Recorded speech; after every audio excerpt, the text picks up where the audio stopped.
How is it going, everyone? It's Caleb Lumet here, and today we are going to talk a bit about Marvel Snap on PC. However, I have also played the mobile version of this, so we will touch on that as well. But I just want to start off by saying that this is probably going to be a long-winded video. This is probably going to take a while for me to get through, because I have been playing this a lot.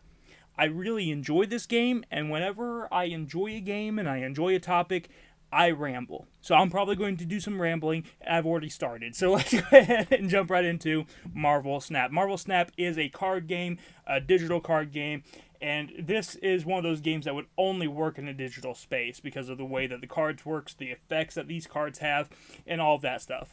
I love card games. I love digital card games. I love physical card games. I played a lot of Magic the Gathering growing up. I've played Pokemon. I've played Yu-Gi-Oh! I've tried some of the weird offshoots like Weiss Schwarz. I've tried that stuff. I played some of the digital ones. I've played Hearthstone. I played the Elder Scrolls one. The Elder Scrolls one I wasn't a big fan of, but Hearthstone I really loved.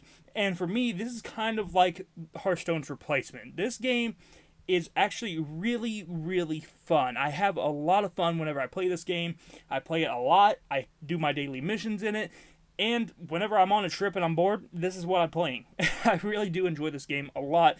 And it's really cool how it works because it's not your regular, card versus card type battle. I mean, there is some card interactions, don't get me wrong, but the main thing that you're trying to do in this game is actually get the most points on different areas. You have 3 different areas, 3 different locations, and you're basically playing cards that have specific powers, and they have a specific, power amount in the corner, and you are trying to get the most power at each location, and you have to get 2 out of the 3 locations to win. You can draw in this, and however, getting a draw in this game is very rare. Usually, there's going to be a clear and definitive winner. I really do like the way that this game plays, though. It plays really fun. I love seeing all the different heroes and creating my own deck full of heroes that I grew up with, heroes that I'm just a fan of in general, and it's really cool to try to mix and match your different decks and stuff. And the cool thing about it, too, is that there's definitely cards that work really well together, and you can definitely tell that there's a meta. I see a lot of people using the same kind of discard card moves over and over again, where you can discard Apocalypse, and if you discard Apocalypse, he actually gets basically more damage. He can do more damage, or he has more power, I should say. He has more power, and even though you're discarding him, he actually can't be fully discarded. So you're basically just discarding him over and over and over again and just adding power to him, and I've seen that a lot. It's a really annoying deck to deal with, but there are some ways around that as well. The good thing I will say about this game is that if there is a deck that is really strong, there's usually a counter to it. It's just a matter of hoping that you're playing the right deck when you go into the game, because sometimes you're going to go against a deck that is not a good matchup for you. It's going to be way stronger than yours, and yours is not. It's not going to be a good matchup, and that's going to happen. But that's how it is with any card game. That's how it's going to be if you go to a Friday Night Magic and you play Magic the Gathering. One thing that you will see in this game, and it's something that you see in pretty much all mobile games or any sort of free-to-play game, is microtransactions. And this game does have microtransactions. A lot of them are cosmetic. However, there's some cards, and there's quite a few cards that you can get by paying and just hoping that you either get the right card, or you can trade in for in-game currency to get certain cards. And some of these cards, if you do the trade-in for in-game currency stuff, they can get very expensive very quickly. There are some cards where if you were to pay the cash equivalent for the in-game currency to unlock it, you would be spending $100 for a single card, and I'm not even kidding. That is ridiculous in my opinion. That should never be a thing. No card should be $100. Now, they can charge that if they want. They have every right to. However, I strongly disagree with it, and I do think that it is greedy.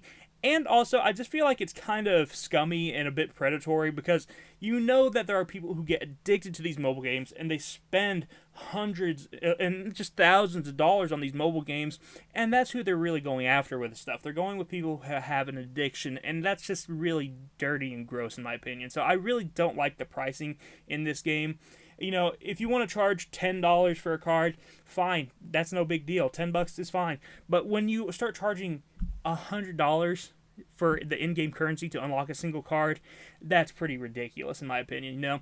Can you grind and unlock it? Yes, but you will be grinding days to unlock some of these cards. So keep that in mind as well.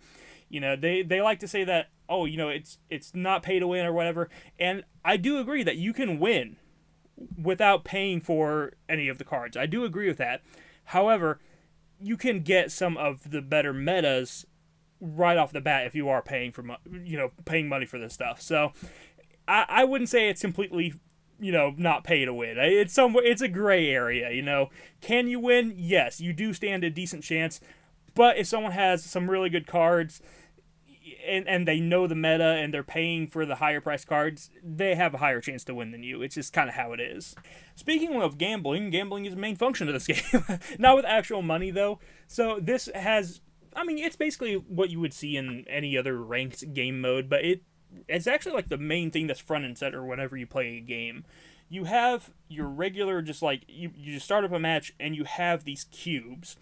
Each player has a certain amount of cubes, and you can actually bet your cubes. So you can bet up to 8 cubes in a single match. And you need to gain these cubes to be able to level up. So you can bet cubes, and you can actually lose levels whenever you do that. And the way that you bet your cubes is by pressing the snap button. And that's why this game's called Marvel Snap, because you can snap and you can bet more and more and more. So, like I said, you can bet up to 8 cubes, and you can basically lose as much as 2 cubes per match. So, I'm not a huge fan of this system, if I'm being completely honest. I don't like the whole gambling to rank up whole idea. At least it's not like real money or anything like that. But still, I'm not a huge fan of that. Like, I prefer just a regular level up system. And it does have a collection level that kind of makes up for that. So at least you're leveling in a way that's, different than just the constant betting and stuff. Because I really just don't really enjoy that a whole lot. I don't know. I'm not a huge betting type of person. I'm not a big fan of that stuff. So don't really care for that, but that's that's part of what this game is. It does have that. However, I will say, I actually usually avoid the main game mode because I really don't enjoy it that much.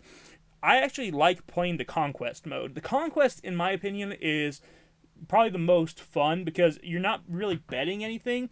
The only thing that you can really do is you're just trying to get tickets to go to the next level of the conquest, and that's all you're doing. So you're playing through each conquest against other opponents, and you're just trying to get tickets to get to the highest level of conquest. And the only thing you can bet in these matches is your actual life points, and these ones you actually have health bars, and you can actually bet your health bar. If you want to risk it more, make the match go quicker, you can press that snap button, and your health bar, you're at a risk for losing more of your health bar, but so is the opponent. So I do like that quite a bit. I actually think in Conquest, the snap function is great. I'm just not a big fan of it in the ranks mode. I don't really like betting my rank. That's just not something I really enjoy doing. But I think a lot of people actually do enjoy that, but it's just not my thing personally.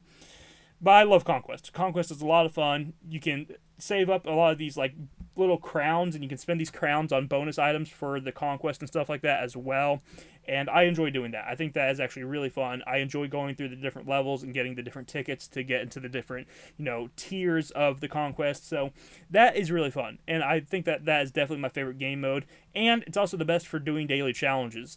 I do pretty much all of my daily challenges through Conquest mode, and that really is the main thing I focus on at this point. The only other thing to really talk about when it comes to Marvel Snap is the fact that it is cool that I also get introduced to some heroes that I'm not familiar with as well. It's cool to get introduced to some of these, and I also have been reading some Marvel comics as well, so whenever I see a character in this, I'll go read the Marvel comic of it too. So that's actually been really fun to see. There's definitely quite a few characters that I hadn't heard of before until I played this game, and then I was just like, oh, this is a cool looking character, let me check out their comic book, and I've really enjoyed doing that. That's been a lot of fun.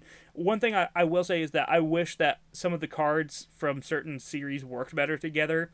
Like, a lot of the Spider-Man cards, for example, don't always work very well together, but I would love to have a Spider-Verse deck. I think that'd be really cool to just do, like, Spider-Man and do, all the Spider-Man villains in the deck, and you can do that, but they just don't really work too well together. So you do have to kind of mix and match just all throughout the Marvel Universe to really create a decent deck, I will say. It's kind of hard to make it themed to one particular hero or one particular comic. You really do have to kind of, like, get a little bit from every single universe, I'd say. So, but that's okay. I still enjoy it, and I still, even though I wish I could use more of my favorite characters in a single deck, it's still been cool to see a lot of new characters that I'm not familiar with and be able to start learning about them. And also just building decks in general is just really fun in this game. I like seeing what works and what doesn't work. I like trying different things. I've built a few different decks. My favorite one is a boost deck that I use, and the whole point of it is basically giving my other cards a boost constantly. So, I have characters in there that will give my other characters more power. It will reduce the amount of energy that it takes to use the cards. It will double the energy of certain locations. So I have that boost deck, and it actually works pretty well. I win more than I lose with that deck, I will say. I've also tried some other decks that have not gone so well, but the boost deck seems to be my best one. Like I said, I've seen a lot of people use that discard deck, and I did try it, and I was winning with it, but I just didn't enjoy it. Like some decks, you're just not going to enjoy certain playstyles, and that's just not my playstyle. I enjoy very much being on the offense. I like full on offense. So for me, I really enjoy just boosting my card's power to the maximum capability. I also had a deck that was all about luck too, and that was actually kind of fun because it was literally all about using Jubilee and hoping I pulled a character that had 20 power it could deal. So that was a fun card to play too. So I really enjoy this though. It's a lot of fun. Oh, and I will say the locations.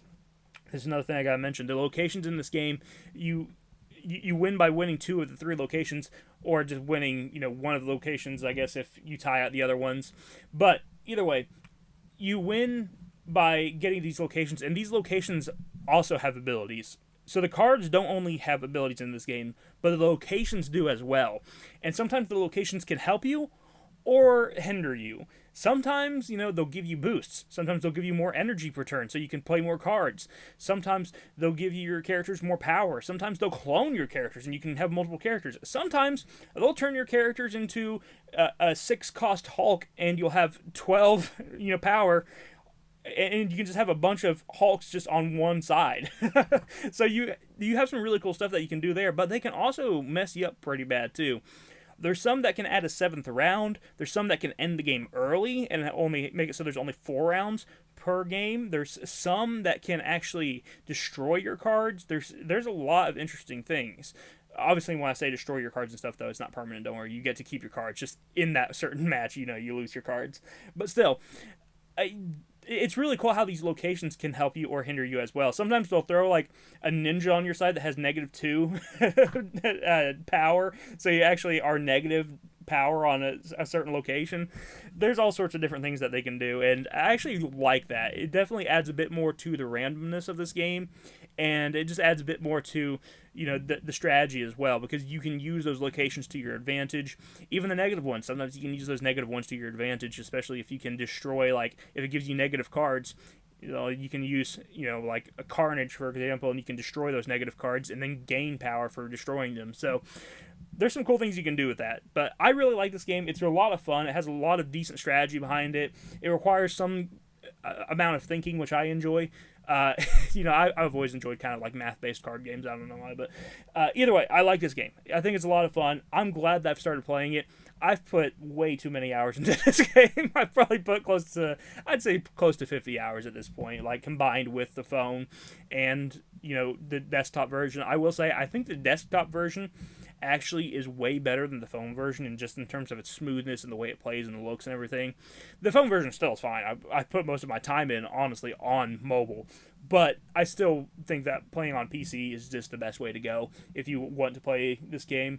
You can pick it up through Steam. I mean, it's free to play. Try it out. I think it's worth a shot. I avoided this game for a long time because I saw the commercials for it on YouTube. There's constant commercials for this on YouTube, and the commercials were so bad that I actually just ignored this game. If you've seen those commercials and you think that this game is a bad game because the commercials are so bad, let me be the first one to tell you that this game is actually worth trying out. It's actually a really fun game. It's way better than the commercials make it out to be.